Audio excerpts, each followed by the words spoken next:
Muito bem, irmãos, hoje nós faremos hoje a nossa meditação, o sermão de hoje, está em Filemão. Peço aos irmãos que estejam abrindo a palavra de Deus em Filemão, tem apenas um capítulo.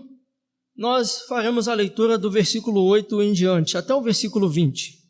Muito bem, o texto nos diz: Pois bem, ainda que eu sinta plena liberdade em Cristo para te ordenar o que convém, prefiro todavia solicitar em nome do amor, sendo que sou Paulo, o velho e agora até prisioneiro de Cristo Jesus. Sim, solicito-te em favor de meu filho Onésimo, que gerei entre algemas. Ele antes te foi útil, atualmente, porém, é útil a ti e a mim. Eu te envio de volta em pessoa, quero dizer, o meu próprio coração. Eu queria conservá-lo comigo mesmo para, em teu lugar, me servir nas algemas que carrego por causa do Evangelho. Nada, porém, quis fazer sem o teu consentimento, para que a tua bondade não venha a ser como que por obrigação, mas de livre vontade. Pois acredito que ele veio a ser afastado de ti temporariamente, a fim de que o recebas para sempre. Não como escravo, antes muito acima de escravo, como irmão caríssimo, especialmente de mim, e com maior razão de ti, quer na carne, quer no Senhor. Se, portanto, me consideras companheiro, recebe-o como se fosse a mim mesmo. E se algum dano te fez, ou se te deve alguma coisa, lança tudo em minha conta. Eu, Paulo, de próprio punho, o escrevo. Eu pagarei para não te alegar que também tu me deves até a ti mesmo. Sim, irmão, que eu receba de ti no Senhor este benefício. Reanima-me o coração em Cristo. Soberano Deus e eterno Pai, nós vamos diante do Senhor nesse momento em nome de Jesus, pedindo ao Senhor para que continue nos abençoando nesse momento. Nós possamos entender hoje a respeito da nossa necessidade de descansar no Senhor, de refugiar em Ti, de encontrar no Senhor nosso descanso, de saber que o Senhor intercede por nós, de saber que o Senhor pagou um alto preço pelos nossos pecados. Senhor, nos ajude a viver de acordo com a Tua palavra. Assim eu oro em nome de Jesus. Amém. Meus irmãos, o homem, ele vive fugindo de Deus. O homem, toda oportunidade que ele tem, ele fugirá de Deus.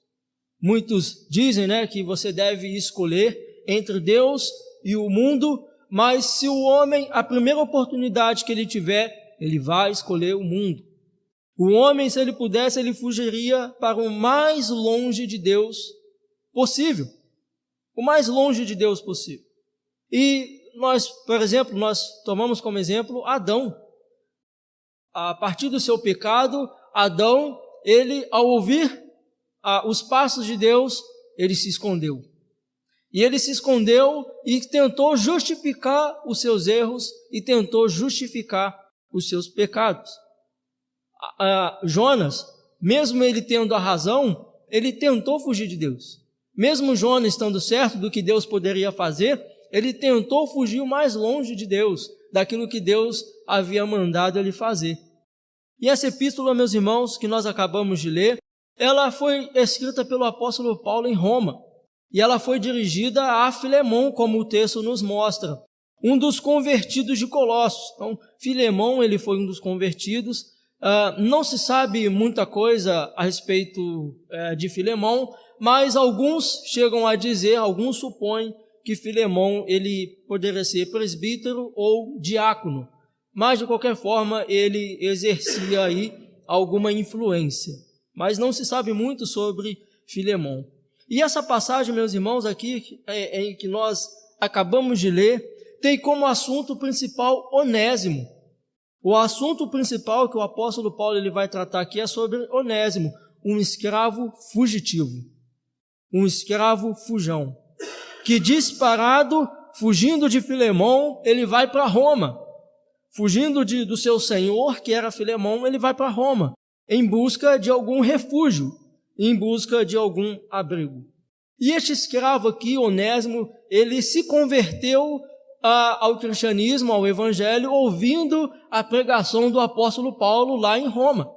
Esse escravo fujão, ele se converte ao cristianismo lá em Roma, ao encontrar com o apóstolo Paulo, e ele se torna um dos seus ajudantes. Ele foge de Onésimo, ele foge de Filemão para Roma, ele encontra o apóstolo Paulo, e lá ele se converte ao cristianismo e se torna um dos ajudantes do apóstolo Paulo. Mas, meus irmãos, então, passado esse tempo, passado todo esse período, Paulo, ele estima mandar Onésimo de volta para o seu Senhor. Paulo, ele tem um desejo de mandar Onésimo de volta para o seu Senhor, como está aí no versículo 12. Eu te envio de volta em pessoa, quero dizer, o meu próprio coração. Então veja que o apóstolo Paulo, ele queria mandar Onésimo novamente para Filemão, mas não como escravo. Ele não queria que Onésimo retornasse como escravo, mas ele queria que ele voltasse como um irmão em Cristo, como um irmão em Cristo de Filemão. Então Paulo, meus irmãos, ele formula essa carta e provavelmente ele entregou a Tíquico, que acompanhou Onésimo na sua viagem de volta ao seu senhor Filemão. Então hoje, meus irmãos, o título do meu sermão é sobre o pecador fugitivo. Esse é o tema do meu sermão nessa noite. E veremos aqui, meus irmãos, algumas lições que nós podemos aprender a respeito dessa carta do apóstolo Paulo a Filemão. Muito bem. A primeira lição, o primeiro ponto que nós aprendemos aqui com essa carta do apóstolo Paulo era a respeito do perigo de Onésimo ao voltar para o seu Senhor. Veja aí comigo novamente o versículo 12. Eu te envio de volta em pessoa, quero dizer, o meu próprio coração. Então veja que Paulo, ele estima mandar Onésimo de volta para o seu Senhor, mas Onésimo, ele corria um grande perigo, ele corria um certo risco, porque a escravidão, meus irmãos, naquele período, ela era aceita. A escravidão naquele período era aceitável no Império Romano. E por ser um escravo fugitivo, Onésimo, ele corria sério risco de vida, porque ele era um escravo fugitivo. E ao voltar para o seu senhor, ele poderia ser punido de alguma forma. Ao voltar para o seu senhor Filemão, ele poderia ser punido por ele ser um escravo fugitivo. E, meus irmãos, por muitas vezes, como esse escravo fugitivo, nós vivemos fugindo e nos escondendo em nossas desculpas, buscamos sempre abrigo e refúgio em vários outros lugares. Muitas vezes, meus irmãos, nós queremos nos refugiar nas coisas desse mundo. Muitas vezes nós queremos nos refugiar nas coisas do mundo, nas coisas que dá prazer a nós. O hedonismo é a fuga da dor e a busca do prazer.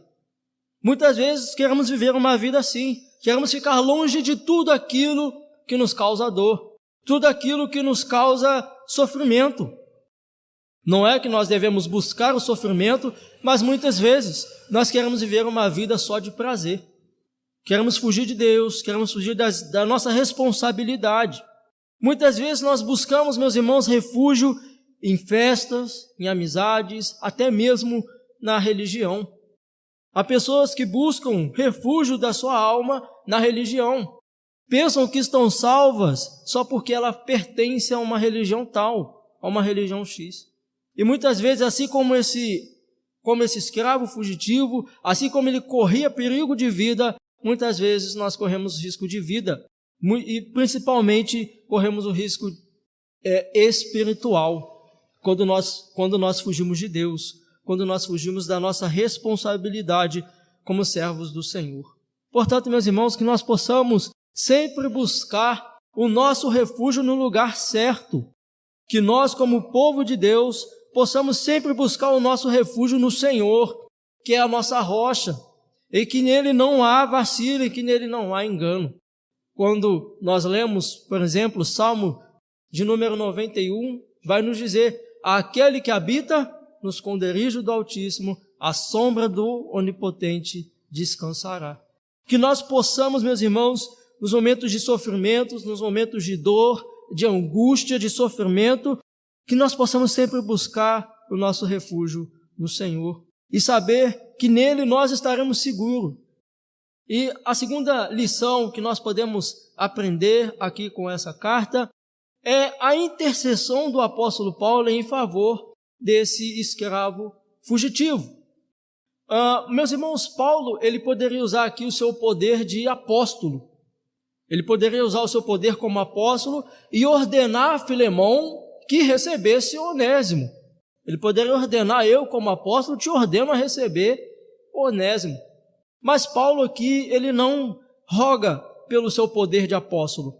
Paulo, ele roga, ele faz intercessão a Onésimo com base no amor.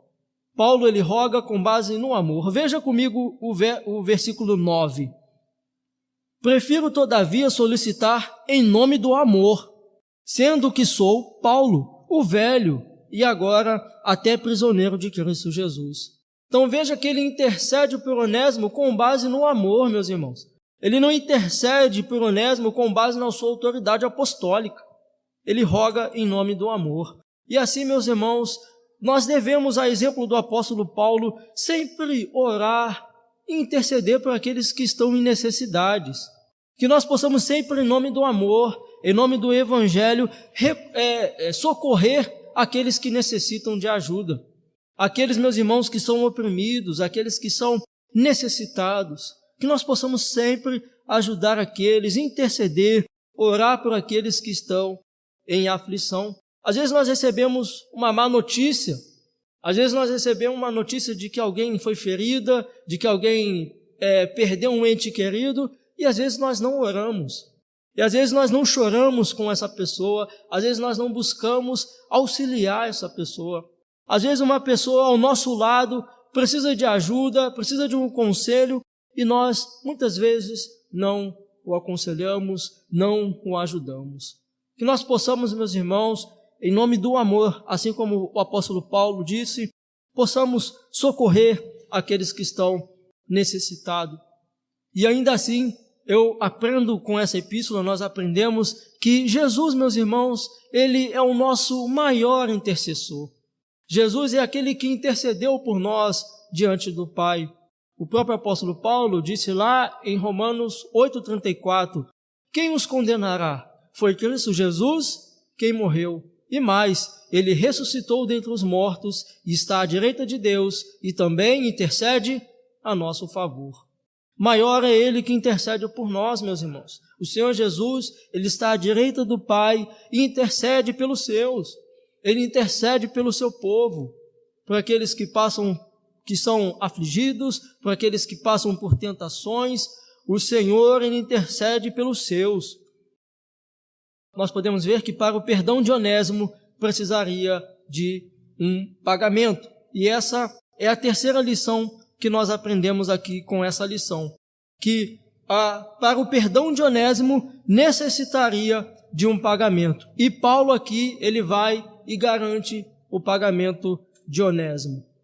Então veja, em relação à lei romana, Onésimo ele só poderia ser perdoado em face de um pagamento, como o tipo de perdão, né? Ele só poderia ser perdoado através de um pagamento. Mas veja aqui, meus irmãos, no versículo 19, que o apóstolo Paulo, ele garante o pagamento de Onésimo. Ele vai dizer no versículo 19, eu, Paulo, de próprio punho o escrevo, eu pagarei, para não te alegar que também tu me deves até a ti mesmo. Veja que o apóstolo Paulo, mesmo preso em cadeias, não se sabe se o apóstolo Paulo pagou essa dívida, mas mesmo em cadeias, ele garante o pagamento da fuga de Onésimo. A única forma dele ter sido perdoado é através de um pagamento. E, meus irmãos, eu faço até uma pergunta aqui a vocês. Será que nós estaremos dispostos a pagar a dívida de alguém? Será que nós estaremos dispostos a nos responsabilizar pelo erro de alguém? Assim como o apóstolo Paulo ele garantiu, eu de próprio punho escrevo. Será que se alguém que se tivesse afundado em dívidas, você se responsabilizaria? Eu adianto que, dependendo da dívida, muito difícil. Dados mostram que o brasileiro ele é muito endividado. Imagina você ter essa coragem do apóstolo Paulo de dizer: eu pagarei a sua dívida, eu assumo a sua dívida, eu vou pagar a sua dívida. Será que nós nos colocaríamos no lugar de outra pessoa? E veja, meus irmãos, que isso aqui, só estou dizendo isso para mostrar que isso é um retrato impressionante daquilo que Jesus fez por nós. Isso é um retrato daquilo que o Senhor Jesus fez na cruz do Calvário pelos seus. Ele pagou a nossa dívida, meus irmãos. Aquilo que nós não poderíamos pagar, com qualquer valor que fosse, Jesus, ele assumiu a dívida por nós. Cristo, meus irmãos, nos encontrou como escravos fugitivos. Foi assim que o Senhor nos encontrou. Nós estávamos fugindo de Deus. Nós estávamos fugindo das coisas de Deus. Nós éramos infratores da lei. Nós éramos rebeldes. Nós éramos cheios de defeitos, cheios de pecados. Mas o Senhor, ele pagou a dívida por nós. Ele assumiu a dívida em nosso lugar. Ele foi até a cruz e pagou um alto preço, alta dívida que nós tínhamos com Deus. E os nossos pecados foram creditados na conta de Jesus. E a sua graça agora foi posta em nós. Nós estávamos em guerra contra Deus. Nós estávamos em luta contra Deus. Mas agora, pelo preço que Jesus pagou, nós, meus irmãos, agora podemos estar em paz com Deus. Veja que em 1 Coríntios, capítulo 7, versículo 22 e 23 nos diz: porque o que foi chamado no Senhor sendo escravo é liberto do Senhor. Semelhantemente, o que foi chamado sendo livre é escravo de Cristo. Por preço fostes comprados, não vos torneis escravos de homens. Então veja que agora nós somos escravos do Senhor. Nós pertencemos a Ele. A nossa vida pertence ao nosso Senhor Jesus, porque foi Ele quem pagou um alto preço em nosso lugar. E diante disso, nós podemos descansar no Senhor, sabendo que Ele é poderoso, meus irmãos, para guardar a nossa vida até o fim. E para a nossa aplicação, essa pequena carta, meus irmãos, ela é inestimável pelo que nos revela a respeito do coração do apóstolo Paulo. Ela mostra o que estava no coração do apóstolo Paulo, um homem que estava disposto a pagar a dívida até mesmo de um escravo fugitivo. Que possamos ter esse mesmo amor para com os necessitados, que possamos socorrer aqueles que estão em aflição e necessidades, que possamos, meus irmãos, sempre demonstrar esse amor cristão. Essa carta também nos mostra o que Jesus ele fez pelo pecador fugitivo. O que Jesus ele fez pelo escravo fugitivo. Ele se deu em nosso lugar, pagou a dívida que era nossa e intercede por nós junto a Deus Pai. Amém.